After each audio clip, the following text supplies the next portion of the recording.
A graça e a paz do Senhor Jesus seja com todos vocês que me assistem. Mais um dia de um capítulo novo, 1 Pedro capítulo 2, continuando ontem o discurso que ele deu início. Ele vai falar de coisas que nós precisamos deixar. Você precisa deixar, diz ele, toda a malícia. Sabe aquela coisa de você olhar para uma mulher de uma maneira maliciosa, ou você dizer alguma coisa maliciosa, ou você contar piadas maliciosas, ou você olhar, ou você ouvir toda essa malícia que faz parte do nosso eu, faz parte até da nossa cultura. Isso não cabe aos santos, não cabe aos escolhidos, não cabe aos eleitos, não tem mais lugar para malícia na sua vida, na minha vida, na nossa vida cristã. Diz assim, e todo engano, você não pode enganar ninguém, você tem que estar firmado e pautado pela verdade, guiado, dirigido e certo de fazer as coisas corretamente, sem enganar a ninguém. E fingimentos, você não pode ser uma pessoa fingida. Inveja, que você vai ter inveja do quê? Se você é filho do dono do mundo, se toda a herança do mundo é sua, o que você vai invejar desse mundo? Não há do que ter inveja, não inveje nada, nem o ministério do seu irmão você pode invejar. Quanto mais as coisas materiais que ele possui.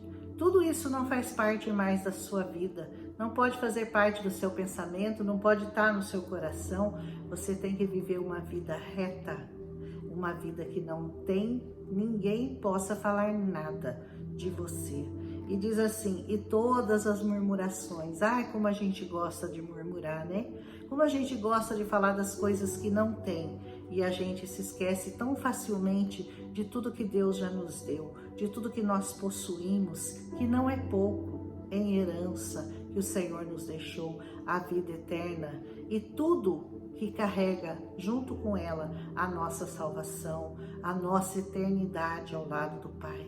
Tudo isso tem que ser lembrado na hora que você for murmurar de qualquer coisa que você pense. Você tem que agradecer tudo que você tem, para depois começar a pensar em alguma coisa que lhe falta, em alguma coisa a mais que você gostaria de ter e você não tem. Mas, primeiro de tudo, essencialmente, agradecer sempre. Agradecer por tudo. Aleluia. Desejai, ele diz, afetuosamente, como meninos novamente nascidos, o leite racional, não falsificado, para que por ele vá crescendo.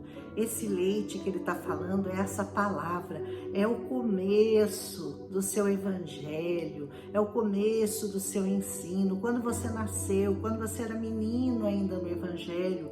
E se ele está dizendo que um leite não falsificado, significa que havia já um leite falsificado naquela época. Já estavam usando o Evangelho de Cristo de uma maneira incorreta, de uma maneira falsificada. Por isso ele atenta bem, ele diz assim, não falsificado, não aceite nada que seja falsificado nesse Evangelho, porque nada que é falsificado é muito bom, não é verdade? E diz assim, se é que já provastes que o Senhor é benigno. Você já provou isso na sua vida? Você já tem certeza da benignidade do Senhor para com você? Então, se você já provou isso, então continue crescendo, continua crescendo na graça e no conhecimento de Cristo Jesus. Toma muito desse leite e depois vá para a comida sólida, que também é muito boa e importante. Depois de uma certa idade de evangelho, o leitinho já não satisfaz, né? Você precisa de comida sólida. Diz assim, chegando-vos para ele, pedra viva, reprovada na verdade pelos homens, mas para com Deus, eleita e preciosa. Essa é a parte mais importante dessa carta, dessa primeira carta de Pedro. Primeira não, segunda, né? A primeira Pedro, mas o capítulo é o 2, nós não estamos ainda na segunda Pedro. Isso aqui é muito importante, você reconhecer quem é Jesus, a pedra viva, reprovada pelos homens, mas eleita, preciosa para Deus. E você, aonde você se encaixa nessa pedra viva?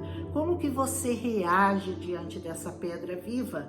Ele diz assim: você também, como pedra viva, você é edificado casa espiritual e sacerdócio santo para oferecer sacrifícios espirituais agradáveis a Deus por Jesus Cristo.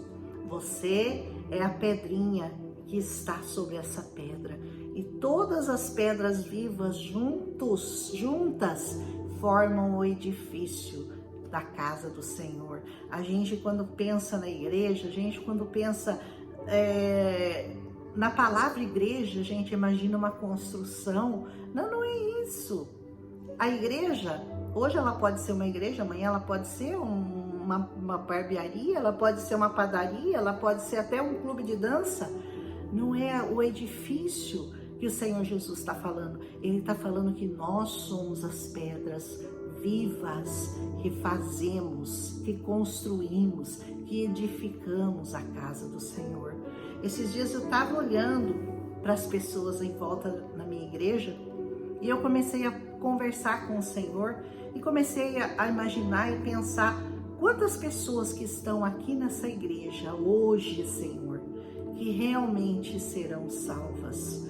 Qual é a chance, qual é a porcentagem de pessoas nessa igreja que serão salvas? E o Senhor me deu uma resposta muito interessante. Ele me disse, quer falar em números? 50%. Eu achei muito pouco. Eu falei, 50% dos que estão na igreja? Dos que estão aqui dentro? E o Senhor diz, sim, porque se eles estão só na igreja, eles têm 50% de chance de serem salvos. Sabe por quê? Porque eles estão ouvindo a palavra, então eventualmente aquela palavra vai fazer efeito, vai gerar fé no coração, fé suficiente para a salvação. Mas como que você tem que estar para você estar com 100% de certeza de salvação? Você tem que estar em Cristo, na pedra viva, como uma pedra viva, edificada e formando esse edifício. E ele me disse o seguinte: você pode estar na igreja e não estar em Cristo, mas você jamais vai conseguir estar em Cristo sem estar na igreja. Você entende isso que o Senhor está nos contando, que o Senhor está nos revelando? Você consegue estar numa igreja, mas não está em Cristo. Por quê? Porque a palavra não foi revelada, porque ainda você não foi transformado totalmente, porque o Espírito Santo você ainda não deixou fluir totalmente em você. Você só está ouvindo, mas aquilo ainda não gerou em você uma nova criatura. Você não teve ainda fé e experiência suficiente para ser transformado numa nova criatura. Mas se você está em Cristo, você não consegue estar fora do corpo, você não consegue estar fora da igreja. Então é possível estar na igreja e não estar em Cristo? Sim, é possível. Mas é possível você estar em Cristo e não estar numa igreja? Estar fora do corpo? Não, isso não é possível. Porque o cabeça é Cristo e nós, as pedras vivas, nós temos que estar firmados nessa igreja. E nós só conseguimos tudo aquilo que o Senhor tem de benefícios para nós quando nós estamos unidos, quando nós estamos respaldados pela palavra, quando nós estamos sendo dirigidos pelo Espírito Santo, cada um fazendo a sua função na igreja. Essa é a única maneira de nós sermos edificados, sermos edifício, como diz essa palavra, né?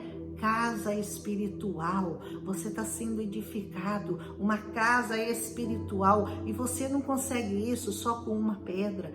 É preciso várias pedras vivas juntas para formarem esse edifício, porque um tijolo, se ele estiver separado da construção, ele é só um tijolo, mas ele precisa ser colocado naquela construção para que possa formar o edifício. E assim é a igreja de Cristo. Para ela ser formada, as pedras vivas têm que estar unidas, têm que estar juntas, têm que estar ali formando o corpo de Cristo. Não é lindo isso que o Senhor nos mostra?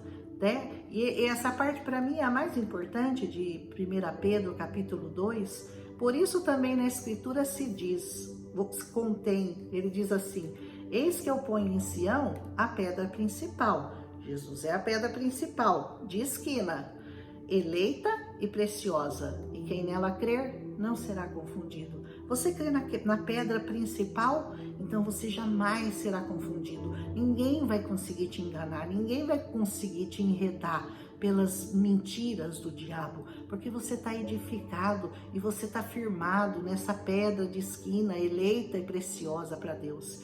E assim, para vós, os que creem, ela é preciosa, mas para os rebeldes, para aqueles que não creem, a pedra que os edificadores reprovaram, essa foi a principal pedra de esquina. Os edificadores quem eram? Os judeus, o povo hebreu. Eles eram o povo escolhido, eles foram a nação eleita do Senhor, mas eles reprovaram a pedra principal e por isso eles foram reprovados. Então ele diz, a principal é uma pedra de tropeço para eles, a rocha de escândalo para aqueles que tropeçam na palavra, sendo desobedientes, mas para os que foram destinados. Mas vós, agora presta atenção no que você é. Então eles eles tropeçaram na pedra de tropeço, eles não reconheceram a pedra de esquina, eles foram desobedientes à palavra e aquilo para o qual eles estavam destinados, eles tropeçaram. Mas você, olha o que você é, presta atenção no que você é em Cristo Jesus. Você é a geração eleita. Eu já falei dessa eleição aqui no meu canal várias vezes sobre ser um eleito do Senhor. Você é a geração eleita, você é o sacerdócio real, você é um sacerdote, sacerdócio real. Você é a nação santa. Eu digo para você, você tem que ser santo. Sede santos, porque eu, Senhor, eu sou santo. Então você tem que ser uma imitação minha, você tem que ser uma cópia minha, você tem que ter meu DNA. Então você também tem que ser santo. Santifique-se mais e mais a cada dia. O povo adquirido, o povo que Deus adquiriu para ele, para que anuncieis as virtudes daquele que vos chamou das trevas para a sua maravilhosa luz. É para isso que você foi eleito, é para isso que você foi feito sacerdote, e você foi separado para você poder falar, tirar pessoas das trevas, da onde você foi chamado para a luz. E você agora tem que ajudar a tirar pessoas das trevas também para a luz. Vós que em outros tempos, diz essa palavra, não erais povo, você não era do povo de Deus, você não era hebreu, você não era judeu, você não era povo, esquece. Mas agora você é, agora sois o povo de Deus, que não tinhas alcançado misericórdia, mas agora vocês alcançaram misericórdia. Louve muito a Deus por isso, glorifique ao Senhor por isso, louve-o todo o tempo da sua vida pelo que Ele fez por você. Amados, peço-vos como a peregrinos e forasteiros, que é o que nós somos, né? Peregrinos e forasteiros nessa terra. Nós estamos indo para a nossa terra, para a nossa casa, por enquanto somos peregrinos e forasteiros. Que vos abstenhais das concupiscências carnais. Abstenha-se dos desejos, dos ímpetos da sua carne que combatem contra a sua alma. Você sabia que o seu pecado, ele é o maior combatente da sua alma? Ele não quer deixar que a sua alma seja salva, ele vai combater com paixões infames, com coisas terríveis, com desejos horrorosos. É isso que a concupiscência da sua carne faz com você. Tendo o vosso viver honesto, olha como você tem que viver honesto, entre os gentios, para que naquilo em que eles falam mal de vós, como sendo de malfeitores, eles glorifiquem a Deus no dia da visitação, pelas boas obras que eles vão observar em vocês. Então, em vez, você tem que ser um modelo, você tem que ter um exemplo, para que eles não tenham o que falar de você. Aleluia! Sujeitai-vos, pois, a toda a ordenação humana. Às vezes é tão difícil, né? Porque os humanos, eles são tão maus, são tão corruptos, são tão ímpios. Mas se eles estão no poder, a palavra tem um aviso aqui para você. Sujeite-se. Sujeitai-vos, pois, a toda a ordenação humana por amor do Senhor. Não é por causa deles, é por amor ao Senhor. quer ao rei como superior, quer aos governantes, como por ele enviados para castigo de malfeitores e para louvor dos que fazem o bem. Você tem que orar pelos seus governantes, por aqueles que estão no poder, goste você deles ou não, porque assim é a vontade de Deus, que fazendo bem, você tape a boca à ignorância dos homens que são insensatos, como livres e não tendo a liberdade por cobertura de malícia, mas como servos de Deus. Seja um servo de Deus, livre de toda malícia, livre de toda inveja, de toda maledicência, de toda maldade, de toda concupiscência do seu pecado, da sua carne. Honrai a todos, amai a fraternidade, temei a Deus, honrai ao rei. O rei na época representa hoje presidente, governador, todos que estão no poder.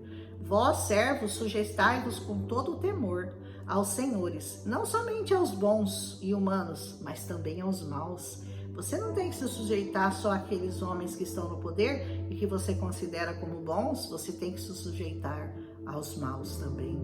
Difícil, né? Mas é possível, hein? É possível. Quando você pensa que você está fazendo isso não por causa dele, mas por causa de Deus, fica fácil, torna-se fácil. Porque é coisa agradável que alguém, por causa da consciência para com Deus, sofra agravos, padecendo injustamente. Se você padece sem merecer injustamente, isso agrada a Deus. Porque você está em paz com a sua consciência e por isso você agrada a Deus. Então você nunca vai desistir de estar no caminho certo, fazer a coisa certa, ainda que isso te custe uma prisão, uma perseguição ou qualquer outra palavra contra você. Continue fazendo o bem, não importa quanto mal as pessoas fazem. Porque na glória, que glória será essa, se pecando sois os bofeteados e sofreis? Se você está apanhando porque você fez coisa errada, não tem glória nenhuma, você está merecendo apanhar, né? Mas, se fazendo bem, você é afligido e sofre, isso é agradável a Deus. Quer dizer que Deus se agrada quando eu sofro? Deus se agrada quando você sofre por estar fazendo o bem, mas pagando por algo que você não fez. Isso, por causa da sua consciência, você não abre mão de fazer o que é certo. Isso agrada ao Senhor, o nosso Deus. Porque para isso você foi chamado, pois também Cristo padeceu por nós. Não aconteceu a mesma coisa com Jesus? Ele não foi injustiçado e não sofreu tudo que ele sofreu por amor de você? E você não quer sofrer nada por amor dele? É isso que você quer? Deixando-nos o exemplo para que nós sigamos as suas pisadas. Siga as pisadas de Jesus. Faça como ele fez, haja como ele agiu, pense como ele pensou. Aleluia, agrade ao Pai, como ele agradou, o qual não cometeu pecado, nem da sua boca saiu nenhum engano. Da boca de Jesus, nenhum engano, nenhum pecado. O quando ele era injuriado, ele não injuriava. E quando ele padecia, ele não ameaçava. E ele tinha poder para isso, mas entregava-se àquele que julga eternamente, justamente, levando ele mesmo em seu corpo os nossos pecados. Aleluia, glória a Deus, Senhor Jesus, obrigado por isso. Levou em seu corpo os nossos pecados. Entenda isso de uma vez por todos. Não tem que ficar pagando pecado, não tem que ficar pagando promessa, porque o Senhor já levou o seu pecado na cruz do Calvário. Apenas santifique-se, aproxime-se cada dia mais dele, em amor, em santidade, em obediência a essa palavra sobre o madeiro, para que, mortos para os nossos pecados, pudéssemos viver para a justiça. E pelas suas feridas você foi sarado. Pelas feridas de Jesus nós fomos todos sarados. Aleluia! Porque vocês eram como ovelhas desgarradas, mas agora vocês se voltaram ao pastor e ao bispo das vossas almas. Que o seu coração esteja voltado ao pastor e bispo das nossas almas, o nosso Senhor Jesus. Esse capítulo maravilhoso, primeira carta, Pedro, capítulo 2, fala muito ao meu coração. Espero que fale também ao seu coração, porque essa palavra é tremenda, essa palavra é saradora, essa palavra é esclarecedora, essa palavra tem cheiro de eternidade para você. Creia nessa palavra, siga, confirme na fé, crendo e tomando posse das promessas do Senhor para a sua vida, padecendo o que você tiver que padecer, mas nunca, nunca negando ao Senhor Jesus. Firme na rocha, firme na fé. É assim que o Senhor espera que nós nos cheguemos até a presença dEle, lutando até o final pelo bom combate do Senhor. Entendeu? Aleluia! Que o Senhor esclareça totalmente no seu coração a palavra de hoje e com certeza pode mudar a sua vida, pode mudar seu pensamento, pode mudar a sua eternidade. Basta você crer nessa palavra. Um abraço em Cristo Jesus e amanhã nós prosseguimos com 1 Pedro capítulo 3. Aleluia! Abraço, até amanhã.